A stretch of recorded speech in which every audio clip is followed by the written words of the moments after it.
Welcome to another Top 5 listings. In this video we will talk about the best things that happened to all of us when we were kids. That is board games. I am sure that each of you have played at least one of these incredible top-selling board games, some of which have sold millions of copies and been played by billions of people worldwide. Check out this list of the top 5 board games of all time.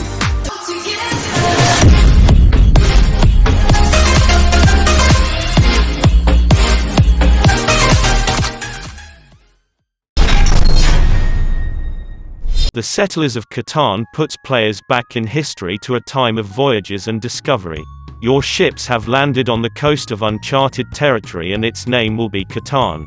Therefore, as players, you are the Settlers of Catan. It is of course another game based on trade and economy. The aim of the game is to take over the island of Catan, although there are no fights or eliminations of other players.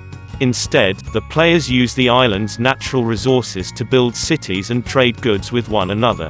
At the end of the game there will be one person who has earned enough points to be deemed the dominator of Catan.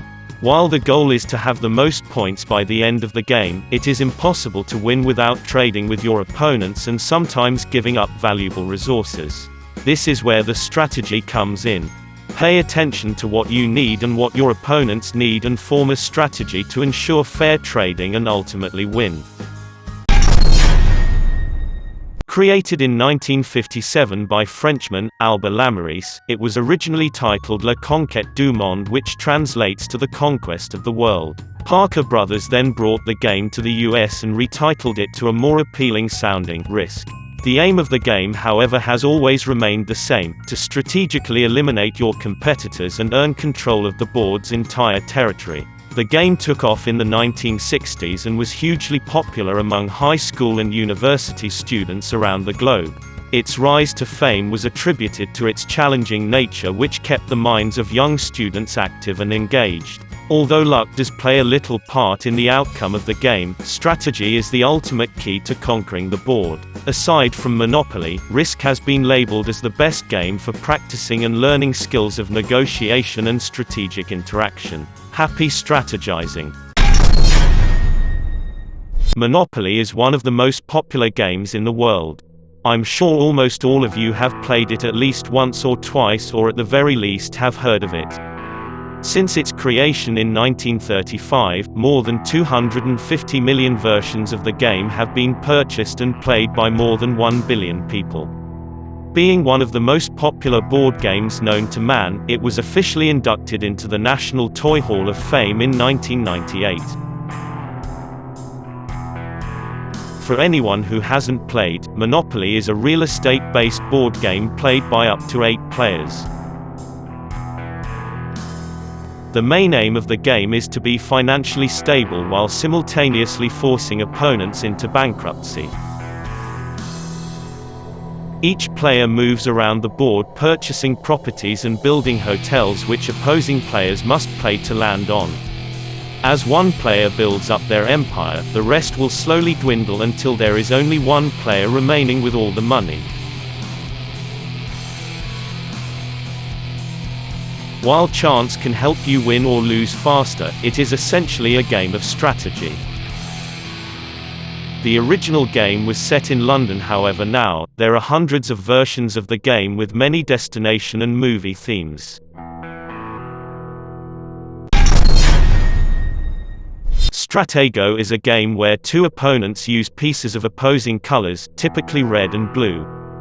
Each piece has a number rank on one side which is played face down so they are unknown.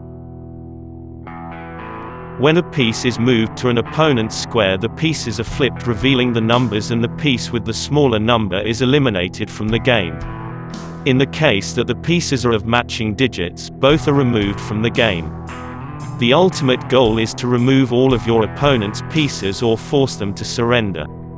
True to its title, this game is one that appeals to strategy enthusiasts and harkens back to World War II. Since it was released, more than 20 million copies have been purchased worldwide, with particular success in the US, Netherlands, Germany and Belgium. Now, similarly to chess, there are national and world championships organized each year. As well as having new online versions released, there are a number of sci-fi themed versions of the game. Chess is one of the oldest and most played board games in history. Played by two people on a checkered board of contrasting colors, standardly black and white, and corresponding pieces. The pieces consist of a king and queen, two bishops, knights, usually depicted as horses, and rooks, from the Persian word for a castle tower, and 8 pawns. Each piece moves in a different direction around the board, and the aim of the game is to corner the opponent's king. The game first appeared in India around the 6th century AD and quickly spread to Asia and Europe.